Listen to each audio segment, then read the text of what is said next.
ทำติดปากสาลูกเจ้าอาคณาตั้งไว้นักโลภะโกโทพระวิหารโลสารวะกะละลายไว้สายังโอพระสวรรค์เจดีย์พระบรมธาตุเจ้าดอยสุเทพไว้สาเทวบุตรเทวดาฮับธรณีเจ้าที่เจ้าแดนบุตรเจ้าเนี่ยแสนเจ้าองค์วัตเทพพัตเทพพระสุเทวฤาษีเจ้าพ่อขุนพันเจ้าแม่กุมีเทวดาฮับตาพระบรมธาตุเจ้าดอยสุเทพไว้สาในเมตตาการมีธรรมเดชหลวงพ่อพระธรรมสินาบดีหลวงพ่อเจ้าคณะภาคเกศเจ้าว่าพระธาตุเจ้าดอยสุเทพพระสงฆ์เวลาพระเทระธรรมเจ้าสวัสดีคณะทาสาธุชนทุกคนทุกท่านวันนี้เป็นวันพระเดือนยี่แห่งแต่ค่ำเรามาร่วมกันในการปฏิบัติปฏิบัติธรรมรวมทั้งทำบุญตักบาตรเช้านี้ต่อไปนี้เจอทุกคนทุกท่านอยู่ในการสงบเขาจะได้กล่าวคำบูชาพระรัตนตรัยไหว้พระโอกาสเป็นตาสมทานเป็นเจดีย์เป็นอันดับต่อไปนะครับนี้กราบหนึ่งกราบสองกราบสามอิมินาสังฆาเรนะโอทังอภิปูชยามิอิมินาสังฆาเรนะธัมมังอภิปูชยามิอิมินาสังฆาเรนะสังฆังอภิปูชยามิอะระหังสัมมาสัมพุทโธภะคะวาพุทธังภะคะวันตังอะภิวาเทมิสวากขาโตภะคะวะตาธัมโมธัมมังนัมมัสสามิสุปฏิปันโนภะคะวะโตสาวกสังโฆสังฆังนามามิต่อไปจะได้โอกาสเรียนตามข้าพเจ้าเป็นเบื้องต้นก่อนครับสุนันทุกคนโตเยเตวาปังลาคงเทเจ้าทุกด่านดาวเทพคงใจเทวดาทำอยู่ไกลอยู่ไกลอยู่ตัวตนไอ้สลาสลีเทวดามีทุกแห่งห้องทุกเทศสองจักรวาลสุนันทุกจงฟังเสียงต่างข้าจะเป่าภาวะที่กล่าวของตามตนุพานธรณีนุชนาตนจำบนจำบาตนจำน้ำหยาดในตังขอมาไขประตูทิพยวานย่อมย่อมกาวันตีอันเจิญมาอานุโมทนายินดีซึ่งวรากิญญาตานเจ้าเข้าเงาเป็นจริงพอจุงนำเอาชื่อศรัทธาใจยิงผู้คาทั้งหลายขึ้นเมื่อถวายแก่พระยิมเจ้าฟ้าว่าวันนี้ผู้คาจะไกลฟังเป็นตามแท้ดีหลีโยสันนิสิโนวราโปธิโมเลมาลังสัพเสนังมหันติวิจโยสัมโพธิมาคันติวะอนันตัญญโนโลกุตโมตัมปะนะมามิพุทธังตัมปะนะมามิธัมมังตัมปะนะมามิสังฆังติรัตนาอันว่าแก้วสามประการอันโอฬารเลิศแล้วเป็นแก้วยิ่งมงคลแก้วในสากลโลกลาอันมีค่าหลายหมื่นหลายแสนทั่วดินแดนรุ่มใสยังเปรียบประใดแก้วเป็นข้าสามดวงที่ผูกพันทั้งปวงคงกราบแนวคุณแท้ดีดีสาธุสิริวิสุทธามกุฏาภาวโรจน์โสตุดมบรมกุฏาศิลตนะอ่านแก้วพระแก้วเจ้าทั้งสามประการขอยังที่บานงามเรื่องเลือคนเพื่อเนื้อมูลศรัทธาผู้พาทั้งหลายได้ฟังเป็นตามนักปารามีศีลกาลมีไว้เป็นยอดออกไปกับตนกับตัวไปจุนุภาวะใจรอดถึงในสัตว์ยังโลกิญญาโลพุทธรามาโผมีพระนิพพานเจ้าเป็นที่แล้วแต่ดีดีสาธุอาจในวันนี้ขอหามาเป็นวันดีทิฏฐิอันวิเศษเป็นอย่างยิ่ง แห่งแปดคำเป็นบัณฑิตสีใจบ่เศร้ามูลสัทธาผู้ค้าทั้งหลายจำหนงเอาสาวพระชายยิงขอบาลาสยังที่ขอรีบยังปาวินีตามทำนองคอมแห่งอริยสัจโพธิสัตว์เจ้าผมรวมแล้วหาเป็นมาในอดีตกาลเมื่อก่อนเพื่อบอกมือก่อนหายเสียมูลสัทธาผู้ค้าทั้งหลายจึงได้ตกแต่งพร้อมน้อมนำมายังพระพุทธขาราชาดวงดาวเข้าต่อให้ลำเทียงมาจากเนื้อไว้เหนือการปัญญาสามโพธาพัฒมาวิภาคเพื่อนคนหัวทีผู้ค้าทั้งหลายโนมือถวายพระมุนีสากยราชกับตังพระพุทธพระบาทพระธาตุพระเจดีย์ดุติยังโพธาวิภาคนันดนสองผู้ค้าทั้งหลายก็ขอพนมกรกราบไหว้พระธรรมเจ้าที่ได้เทศนาไว้แก่โลกโลกาอันหอมเหินนับได้84,000พระธรรมคำตาติยาโพธาวิภาคอันดวนสามผู้ค้าทั้งหลายขอถวายบูชาพระอริยสังฆเจ้าเข้าเอาตั้งแต่พระอัญญาโกฏัญญาเป็นเก้าตลาดต่อเต้ามาถึงสมมติสังฆเจ้าตนวิเศษอันเป็นบุญญาเขตในพระพุทธศาสนาว่าเต้าแต่นั้นมูลสัทธาผู้ค้าทั้งหลายได้น้อมนำมายื่นมาถวายศิลนาปัจจัยหลายสิ่งนั้นเป็นของยิ่งควรฉันสัพพะหรือวาลานางหลายลาขอนิมนต์พระผู้มีพระภาคเจ้าพระธรรมเจ้าพระสังฆเจ้าจงมีมหากรุณาหอยนาปฏิกหารับเอายังบรรลุสิ่งของตามของโผมูลสัทธาผู้ค้าทั้งหลายแม้ว่ามูลสัทธาผู้ค้าทั้งหลายมีความประสงค์โดยเยี่ยงอันใดแล้วขอของมือสมอารมณ์ไปใจจุดน้อยใหญ่ใจเองอันใดตั้งไว้ใจปณิธานหากใดตั้งไว้จะมีแต่สุขของสมตาโลดท่ามดังแก้วมณีโจทย์แห่งพญาจักรวรรดิราชจุบลจุบาจะได้คาดจะได้ภายนั้นถูกจะมีดังบาทพระคาถาบาลีจัดได้วางเงินเกณฑ์ถวายวาสาทุโภคาสะมัญญังพันเตอิมาเนบุปผุภาราชตานังโพธนาปิกหาราชาบุปาเพียรชนะตานังตปาริวารัตนังสังฆปะตะกะจันเจมาปุเจมาทุติยัมปิมัญญังพันเตตติยัมปิมัญญังพันเตอิมานิสุปาปุภาราชตานังโพธนาปิกหาราชา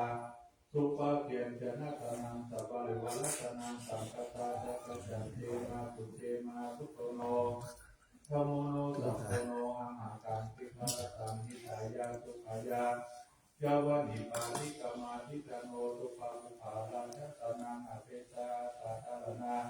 สัพพะโลปิญญาโลกุตลาสัพพะสัมปตินังอรหัตามหาภลตินังนิพพานาปัจจโยโหนตุโนนิจังทัตตังปุญญโนของโอนินาภูคาทลายได้มาเมื่อตาแล้วโอโอทิสัตสมบุญญาลายสีธรรมะตรงนี้เป็นหายังเทวดาเจ้าทั้งหลายมีโภมาลูกเทวดาอากาศเทวดาถึงอินพรหมหกภูพันธุดาวทะลุกบาลทั้งสี่พนางทอละเมสลิกุตามาตนจำบนเป็นนันมากเทวดานาตาหองลังคารวาพุทธศาสนาลาโหโนภาตังพระอริยเมตไตรเจ้าตนองค์อาติจะมาเกิดตนมนุษย์ชาติมาไปลงปอดตนอย่าได้ฆ่าอย่าได้คายตันเตือนชาติอย่าได้กาภริยาสามิกาลูกเต่าภูบาจากเจ้าตนคนหลายมิแก้วสมายแลนับใจเจ็ดเจ้งขบุญเป็นเขาเจ้งขบุญเป็นแดนแสงเจ้งขบุญเป็นขนาดเกิดแก่สัพพะสัตตาสัตว์น้อยใหญ่ทรงเป็นสี่ปีนาปีบ่ได้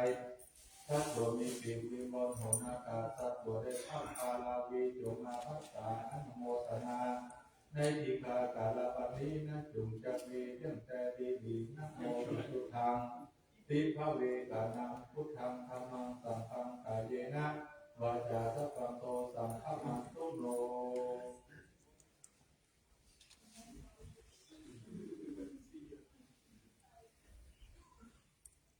กล่าวคำพระราชนาเป็นสี่พอกันครับมายังทันเตวิสุง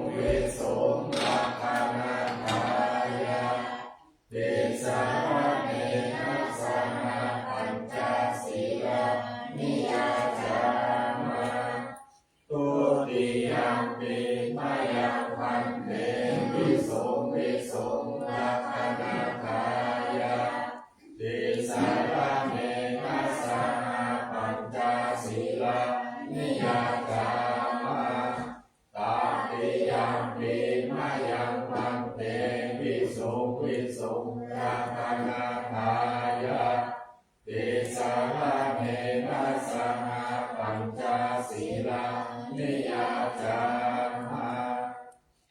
นะโมตัสสะภะคะวะโตอะระหะโตสัมมาสัมพุทธัสสะนะโมตัสสะภะคะวะโตอะระหะโตสัมมาสัมพุทธัสสะนะโมตัสสะภะคะวะโตอะระหะโตสัมมาสัมพุทธัสสะนะโมตัสสะภะคะวะโตอะระหะโตสัมมาสัมพุทธัสสะนะโม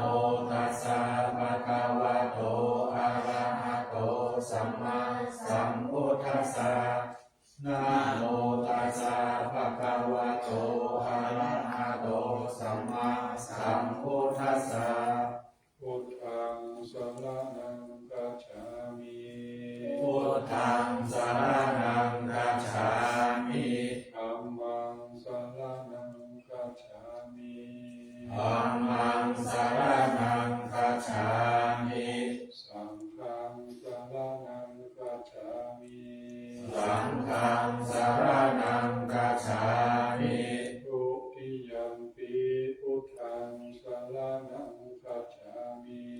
พุติยัมปิพุทธังสรณังคัจฉามิ ทุติยัมปิธัมมังสรณังคัจฉามิ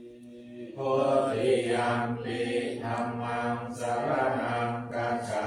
มิ ทุติยัมปิสังฆังสรณังคัจฉามิ พุติยัมปิสังฆังสรณังคัจฉามิ ตติยัมปิพุทธังสรณังคัจฉามิ ตติยัมปิพุทธังสรณังคัจฉามิ ตติยัมปิธัมมังสรณังคัจฉามิ ตติยัมปิธัมมังสรณังคัจฉามิ ตติยัมปิสังฆังสรณังคัจฉามิ ตติยัมปิสังฆังสรณังคัจฉามิ กานาติปาตาเวระมณีสิกขาปะทังสมาธิยามิ ปานาติปาตาเวระมณีสิกขาปะทังสมาธิยามิ มัชฌินาทานาเวระมณีสิกขาปะทังสมาธิยามิ อาทินนาทานาเวระมณีสิกขาปะทังสมาธิยามิ กาเมสุวิชชาจาราเวระมณีสิกขาปะทังสมาธิยามิ กาเมสุมิจฉาจาราเว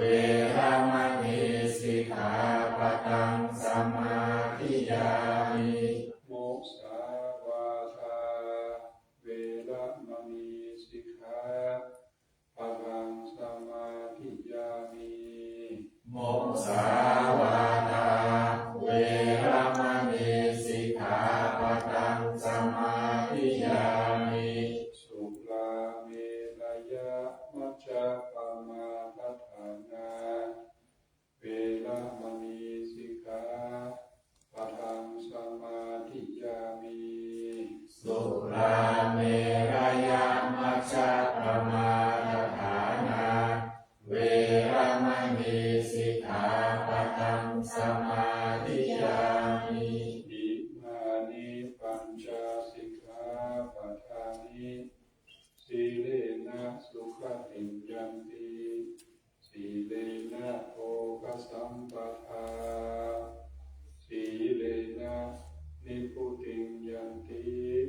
ตัสสะนะโม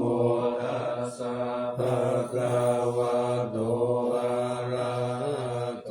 สัมมาสัมพุทธัสสะนะโมตัสสะภะคะวะโตอะระหะโตสัมมาสัมพุทธัสสะอิติปิโส ภะคะวะอะระหังสัมมาสัมพุทโธวิจจารณะสัมปันโนสุขโตโลกวิทูอนุตตโรปุริสธัมมาสารติสัทธะเทวมนุสสานังพุทโธภะคะวะติสวากขาโตภะคะวะตะธัมโมสันติทิโกอาจาริโกเอหิปัสสิโกโอปานายิโกปัจจตังเวทิตาโพวินโยอิติสุปฏิปันโนภะคะวะโตสาวกสังโฆสุปฏิปันโนภะคะวะโตสาวกสังโฆยะปฏิปันโนภะคะวะโตสาวกสังโฆสัมมิติปฏิปันโนภะคะวะโตสาวกสังโฆยะปิตังจัตตาริปุริสยุคานิอัตตาปุริสโภคะลาเยสาวกวะโตสาวกสังโฆหุนายโยบาหุนายโยทักขินายโยอัญชลิกาลักขิโยอนุตตรังปุญญเขตังโลกัสสติวะอุสาสัมมาปิริมิตาสาวุตันตังกิเรกะรังโมสิตาโคราชเสนามารังคานาดิธัมมาวิตินาจิตาวามุนินโดตันเตชะสาภาวันตุเตชะยะมังคลานิมาราติเรกามาปิโยชิตังสัพพะรติงโทรังปานาลาวะกามะกามะตาตายะขังกันติสุดันดาวิตินาจิตาวามุนินโดตันเตชะสาภาวันตุเตชะยะมังค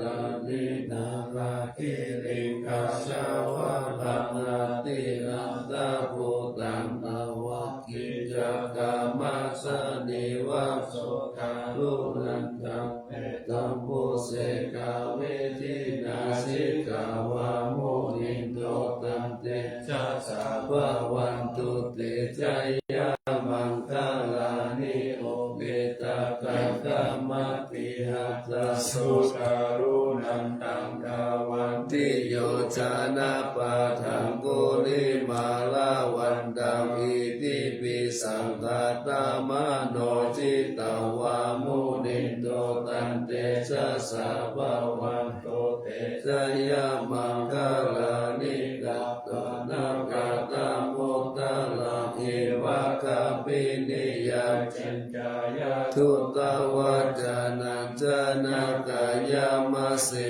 สันเตนะโสมาวิตินาจิตตวามุนินโดตันเตสะสาภาวันโตเตชะยะมังคลานิสัจจังวิหายามติสัจจตาวาตติตุงวาตาปิโรปิตามานังอติยันทภูตังปัญญาปฏิปัจจาริโตจิตาวามุนินโตตันเตสะสะภาวันตุเตชะยะมังคลานินันโดปานันตาพุจกังวิพุตตัมมาหิปิพุตเตนะเตระพุจเกนะธัมมาปะยันโตหิตุปะเทสะวิตินาจิตาวามุนินโตตันเตสะสะภาวันตุเตชะยะมังคลา จเกนะตุตตาตังธัมมังวิสุทธิสุทธิมิติภะคะปิตานังญาณกเตนะวิธินาชิตาวามุนิโตตันเตชะสะภะวันตุเตชะยะมังคลานิเอตาปิพุทธชยะมังคลาอัสสะกะทาโยวาจาโนทินาทิเนสาลเทมะตันติตวานาเนกวิวิตานิจุปัตตวานิโมขังสุขังอาทิกามายานโรสัพพัญโย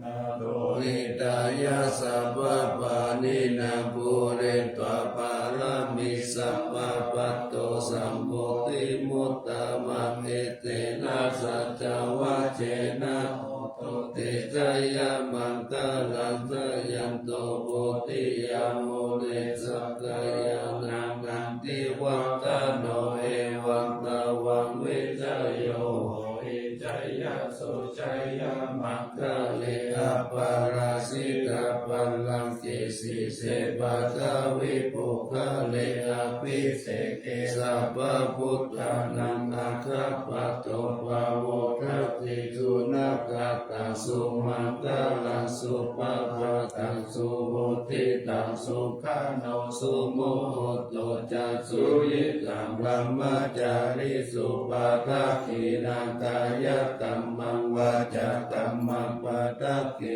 นังปะทักขินังมโนกัมมังปะนิทิเตปะทักขินาปะทักขินานิกัตวานาลาวันตันเตปะทักขิเนเจริญสุขอันสถาสาธุชนทั้งหลายวันนี้เป็นวันพระเดือนยี่แห่งแปดค่ำเป็นวันธรรมสวนะวันที่พระอุตมะสัมพุทธเจ้ามีการฟังเทศน์ฟังธรรมไหว้พระรักษาศีลเจริญสมาธิภาวนาโดยเฉพาะยิ่งคือการเจริญสมาธิภาวนานี้เป็นหลักที่สำคัญเพราะว่ามันจะเอาจิตเราอยู่คนเรามันมีกายกับใจมีสองอย่างบางทีถ้ากายเจ็บป่วยก็เดือดร้อนถ้าจิตบางทีกายสบายอยู่แต่ว่าจิตป่วยก็เดือดร้อนเราสองอย่างนี้ต้องสงบกันเราสองอย่างนี้ต้องสงบมันก็จะเป็นสุขแต่ถ้ากายสงบจิตมันสงบก็เป็นสุขถ้าจิตสงบแต่ว่ากายมันสงบเช่นเจ็บป่วยก็เป็นธรรมดาของสังขารมันย่อมมีการเจ็บการป่วยเพราะว่าต้องอาศัยถ้ามันจะเป็นกายแท่งทึบเหมือนกับแท่งเหล็กหรือว่าแท่งไม้เพราะว่ามันประกอบด้วยหลายส่วนเหมือนกับนาฬิกามันก็เครื่องในของนาฬิกาเครื่องในนาฬิกาเนี่ยมันประกอบด้วยจักรหลายชั้นจักรหนึ่งก็หมุนชั่วโมงจักรหนึ่งก็หมุนวินาทีจักรหนึ่งก็หมุนนาทีแต่ละจักรก็จะต้องทำงานสอดคล้องกันถ้าตัวใดเป็นเรื่องขัดผิดขัดแล้วก็พากันนาฬิกาก็เสียเดินมาได้เดินมาตรงกายเรานี่ก็เช่นเดียวกันมีหัวใจมีตามีปอดมีลำไส้มีกระเพาะอาหารแล้วก็ยังมีน้ำเลือดยังมีน้ำหนองเนี่ยมีประกอบด้วยหลายส่วนหลายสิ่งหลายอย่างทั้งหมดนี้ถ้าอันหนึ่งอันใดเป็นปกติร่างกายเราก็ปกติก็เตียวไปได้มาได้กินได้นอนได้รับได้เนี่ยต่างๆนานาเนี่ยมีปกติสุดแล้วเมื่อกายมาป่วยจิตใจก็สำคัญอีกจิตใจ นี้มันก็ต้องมีหลักอะไรเป็นหลักของจิตใจเขาจะเอาอย่างมาเป็นหลักของจิตใจพระพุทธเจ้าสอนว่าสภาวะธรรมทั้งปวงมันสภาวะธรรมทั้งปวงมันเป็นของไม่เที่ยงเขาจะเอาอย่างมาเป็นหลักเขาได้สักอย่างจะเอาแม่น้ำเป็นหลักเขาได้จะเอาลมเป็นหลักเขาได้จะเอาไฟเป็นหลักเขาได้จะเอาคนนั้นคนนี้มาเป็นหลักเขาได้เนี่ยมันบอกที่เรายั่งยืนแต่ต้องได้อย่างใดอย่างหนึ่งเป็นหลักแต่พระเจ้าตรัสสอนว่าเราต้องเอาปัญญาเป็นหลักเอาปัญญาเป็นหลักสถานทั้งหลายปัญญาก็คืออะไรก็คือความรู้รู้ที่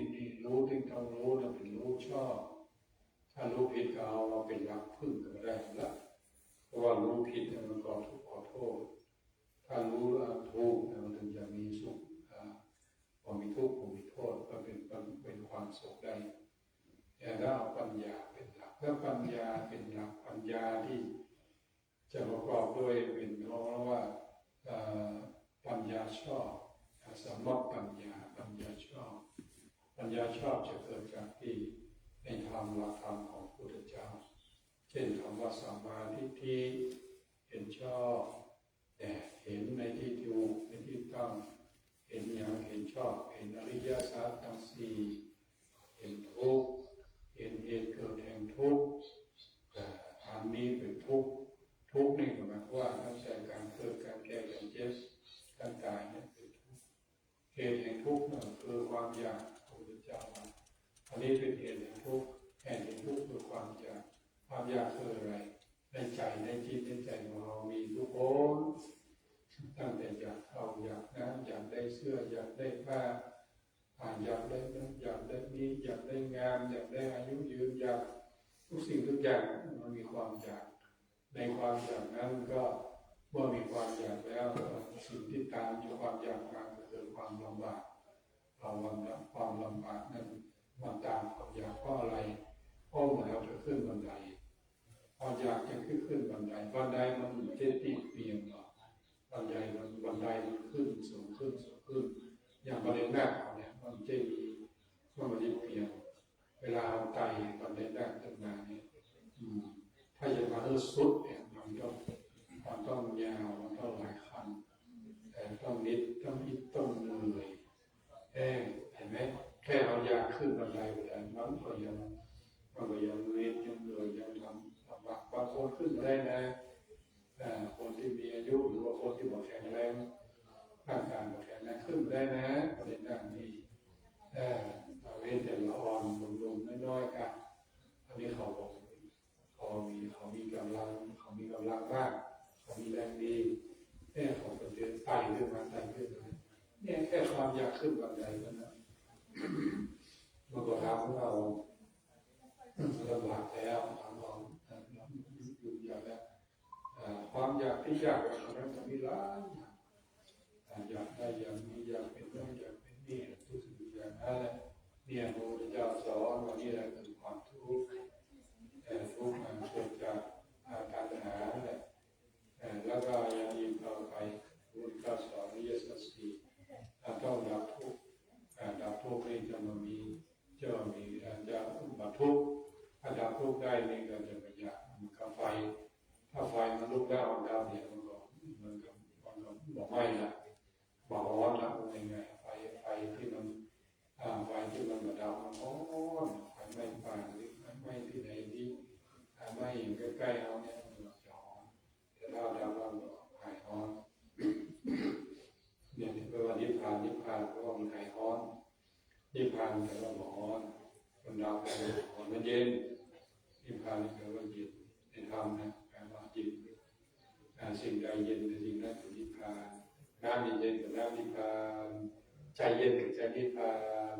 แต่เอาใจนะว่าถ้าใจเย็นเป็นใจนิพพานครับมีพระนิพพานอยู่ในใจก็จะเย็นสถานทั้งหลายถ้ามีใจมีพระนิพพานอยู่ในใจแล้วใจก็จะเย็นมันจะเย็นแบบน้ำโลกไก่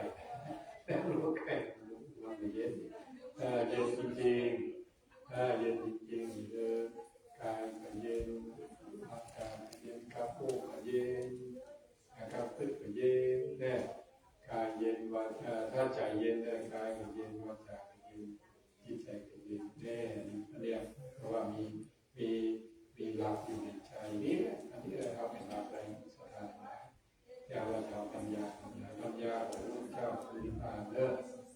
ปัญญาหมายถึงนิพพาน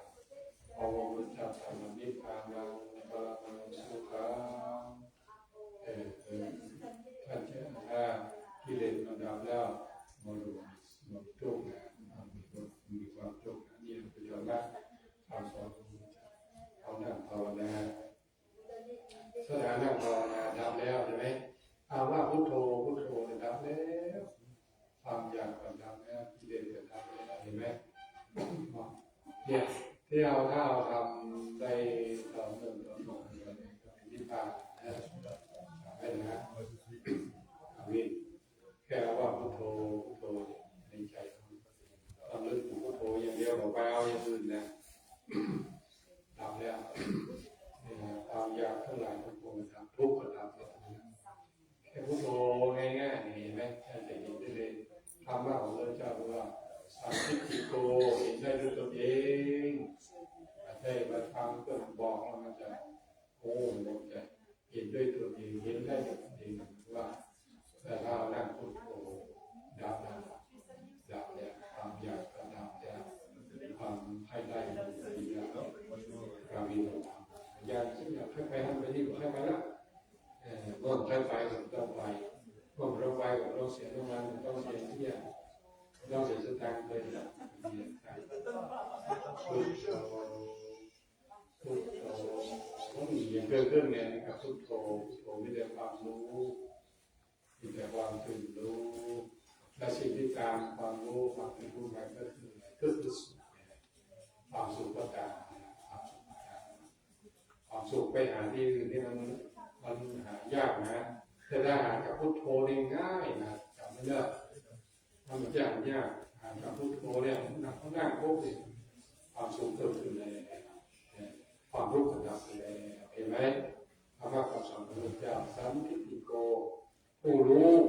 จะคือเห็นเองเนี่ยผู้เท่าผู้เราว่าเท่ามาแล้วเราโมกาวินถ้าเรารู้คือเห็นถ้าเราไม่เห็นก็คือไม่รู้มันคู่กันแต่ถ้าเห็นก็คือรู้ก็คือมีปัญญาถ้าปัญญาไม่เกิดขึ้นก็คือไม่เห็นก็ไม่รู้เองนะอันนี้คือธรรมะคำสอนทำได้แค่นี้แล้ว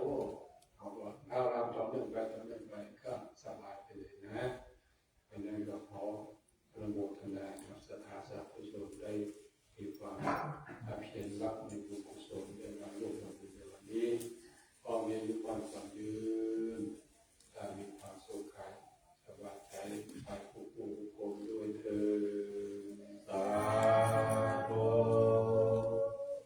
ต่อไปกล่าวคำถวายพระทหารท่านนะโมตัสสะ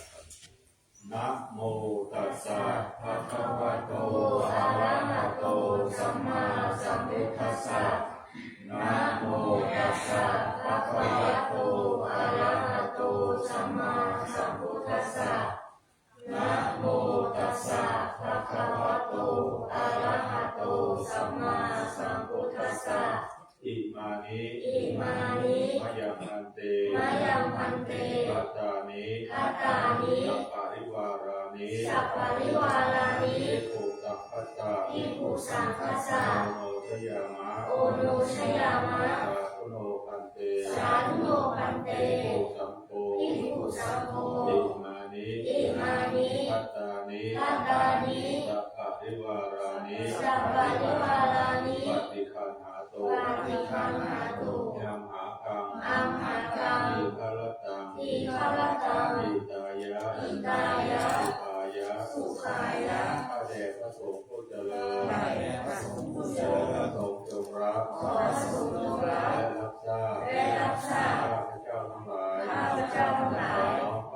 ขอน้อมถวายซึ่งภัตตาหารของบริวารทั้งหลายเหล่านี้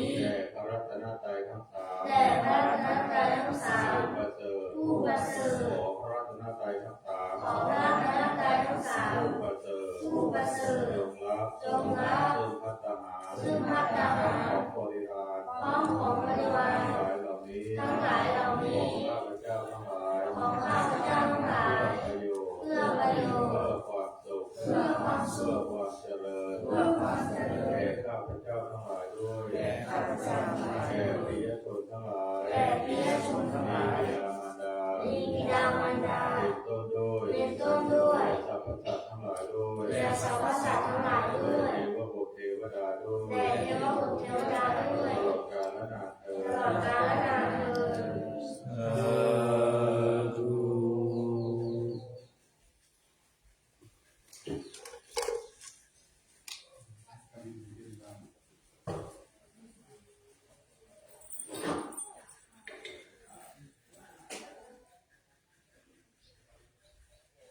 ต่อไปตัวหน้าพระทองยะถาวาริวหาปุราปาริปุเรนติสาคาลังเอวะเมวะอิโตทินังเปตานังอุปกปปติยิจิตังปฏิตังตุมหังวิปะเมวะสมิจจโตสัพเพปุเรนโตสังกปาจันโทปันนรสโสยะถามณิโชติลาโสยะถาสัพพิติ ติโยวิวัชชันตุสัพพะโรโควินาศตุมาเตภวัตวันตรายโยสุขิธิขายุโกภวะอภิวาทนาสิเรสานิจังพุทธปัจจายโนจัตตารโอธรรมาวัฏันติอายุวันโนสุขังภะลัง อายุวัฏฏะ โกธนาวัตตะโกสิริวัตตะโกยัสสะวัตตะโกภะละวัตตะโกวันนาวัตตะโกสุภาวัตตะโกตุสัพพะทาโตกาโลกาวัยยะสุขัสสะตุโจปัตตะวะอเนกอันตรายาปิวินาสันตุจติสัสสะจายาสิทธิทานังราภังสุติปักกายังสุขังสารังสิริอายุจาวันโนจะปุกังวุติตายาสวาสัตวาสัจอายุจะชีวัสิทธิภาวันตุเตภาวันตุสัพพมังคารังรักขันตุสัพพะเทวตาสัพพะพุทธานุภาเวนัสสะตาสุขีภาวันตุเตภาวันตุสัพพมังคารังรักขันตุสัพพะเทวตาสัพพะธรรมานุภาเวนัสสะตาสุขีภาวันตุเตภาวันตุสัพพะมังคารังรักขันตุสัพพะเทวตาสัพพะสังฆานุภาเวนะตาตาสุขีภาวันตุเต สาธุสาธุสาธุต่อไปกล่าวคำแผ่เมตตาให้กับสรรพสัตว์และผู้อื่นสัพเพสัตตา สัพเพสัตตา สัตว์ทั้งหลาย สัตว์ทั้งหลาย ที่เป็นเพื่อนทุกข์ ที่เป็นเพื่อนทุกข์ เกิดแก่เจ็บตาย เกิดแก่เจ็บตาย ด้วยกันทั้งหมดทั้งสิ้น ด้วยกันทั้งหมดทั้งสิ้น อะเวลาหนตุก อาเวลาหุตุก จงเป็นสุขเป็นสุขเถิด จงเป็นสุขเป็นสุขเถิ อย่า ด ได้มีเวร อย่าได้มีเวร ซึ่งกันและกันเลย ซึ่งกันและกันเลย อัพยาตชาหนตุก อัปยาประชาหุตุ จงเป็นสุขเป็นสุขเถิด จงเป็นสุขเป็นสุขเถิด อย่าได้พยาบาทเบียดเบียน อย่าได้พยาบาทเบียดเบียน กันและกันเลย ย ซึ่งกันและกันเลย อานิคาหุตุ อานิคาหุตุ จงเป็นสุขเป็นสุขเถิด จงเป็นสุขเป็นสุขเถิด อย่าได้มีความทุกข์กาย อย่าได้มีความทุกข์กาย ใจเลย ทุกข์ใจเลย สุขีอัตตานัง สุขีอัตตานัง ปริหารันตุ ปริหารันตุ จงมีความสุขกาย จงมีความสุขกาย สุขใจ สุขใจ รักษาตน รักษาตน ให้พ้นจากทุกข์ภัย ให้พ้นจากทุกข์ภัย ทั้งสิ้นเถิด ทั้งหมดทั้งสิ้นเถิด กหังสุขิโตโหมิ อาสุขิโตโหมิ ทุกโขโหมิ นิทุกโขโหมิ อะเวโรโหมิ อะเวโรโหมิ อะโรโหมิ อะโลโคโหมิ สุขีอัตตานัง สุขีอัตตานัง ปริหารามิ ปริหารามิ ขอให้ตัวของเราเอง ขอให้ตัวของเราเอ จ ง งมีความสุข จงมีความสุข ปราศจากทุกข์ ปราศจากทุกข์ ไม่มีภัย ไม่มีภัย ไม่มีเวร ไม่มีเวร ไม่มีโรค ไม่มีโรค อยู่เป็นสุข อยู่เป็นสุข ทุกเมื่อเธอ ทุกเมื่อเธอ ต่อไปเข้าสู่ภาวนาในรูปแบบด้วยการเจริญเมตตาภาวนาคำว่าลมหายใจเข้า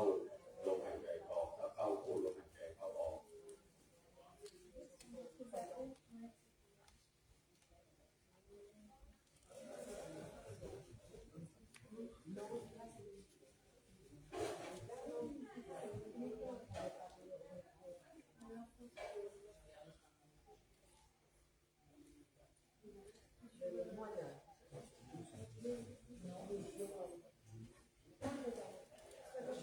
ขอบคุณตัวแทนเมตตาพร้อมกันครับ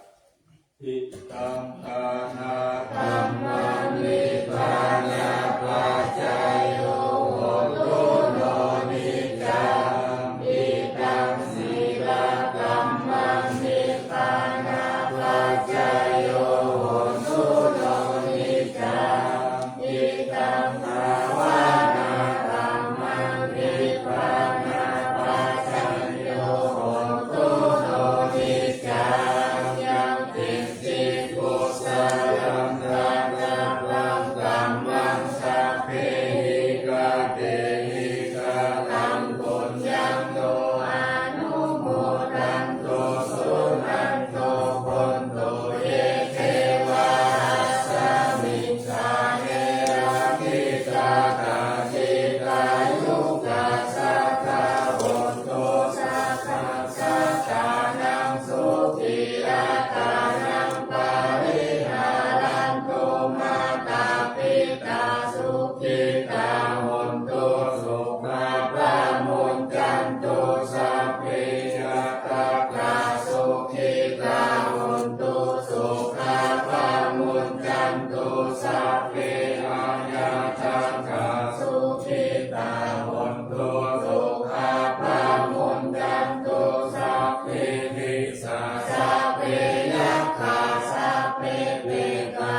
ตัสสะเรระหะโต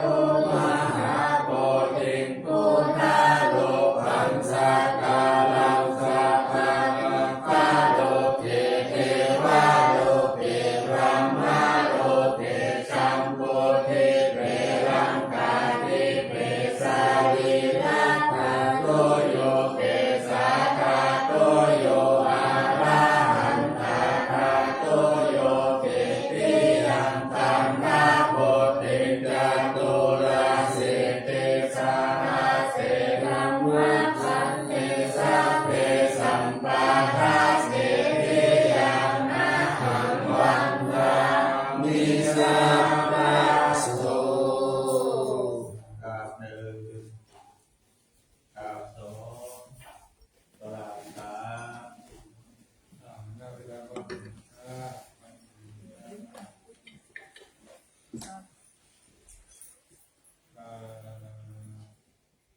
ลา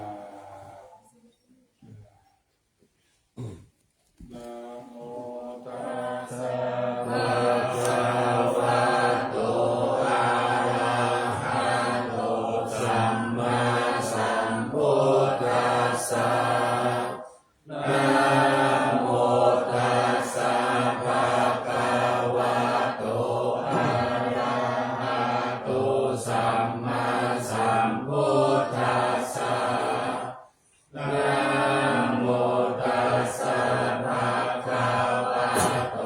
อะระหะโตสัมมาสัมพุทธัสสะ สุวรรณเจติยา เกสาวานามาคาลุงคังวารัญญาคาลุงสุเทวานามาลังนาราเทเวหิสัพพะปุชิตังอาหังวันนามิสัพพะตา ปัญญาวาอาสามิเทวะจันทิมาเทวตารายังเอกกตาเยสาสนานิยานิเกติโมกขาปัจจามาวารัง อาปายานิวารานังอาราหังสัพพะโสปานังปัฏฐามังโอปัชฌังอาหาเบกวาปัตตาจิวารังยังยังสัตตังสังฆามัจเจ พุทธาสวา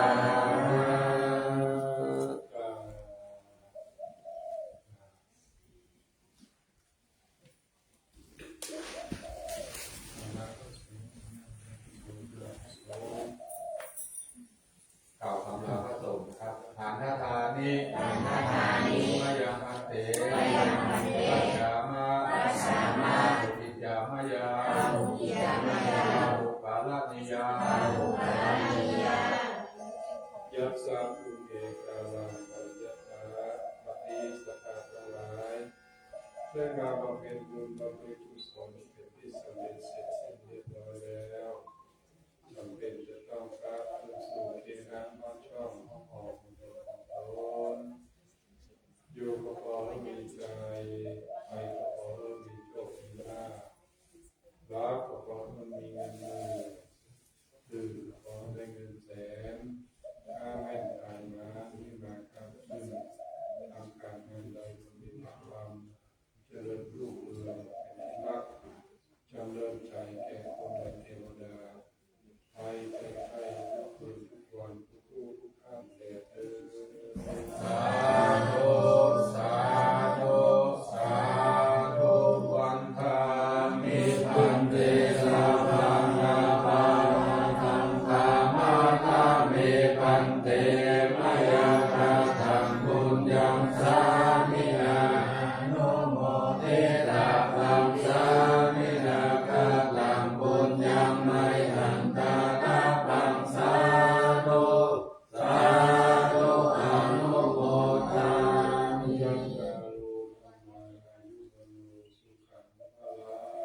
าธุสาธุสาธุ สัพพิติโยวิวัตตุสัพพะโลโกวินาศตุมาเตภวัตวันตรายโยสุขีสุขานิโกภวะตะวิวัตานสีวิสามิจังพุทธาปจาติโนสัตตาโลธรรมามัทันติอายุวโนสุขังภาลัง ขอเชิญเอาการทำบุญถวายพระราชกุศลแด่พระอันปีขอเป็นวันที่24ขอเป็นทุกๆวันที่24เวลาเดือนตุลาคมหลักการมหาภูมิทุกที่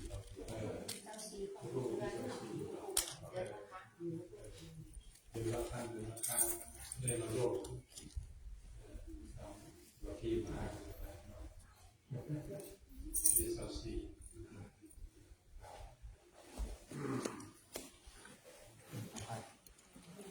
จายันโต ตุติยโมเลสักกายานังมันเดปัตตโนเอวังตวังสโยหิสยาตุยยะมังคะเลอะปาราจิตาปาลังเยเสเสปะทะวิปุคะเลอะภิเสเกสัพพะพุทธานังอะคัปปะโตปะโมทัตติสุนัขขะตังสุมังคลังสุปปะทังสุทิตังสุขันโนสุโมโหโตจะตุยิตังพรหมจาริสุปะทาคินังกายกรรมังวาจากรรมังปะทาคินังปะทาคินังมโนกรรมังปานิทิเตปะทาคินาปะทาคินานิกัตวานาลาบันตันเตปะทาคิเน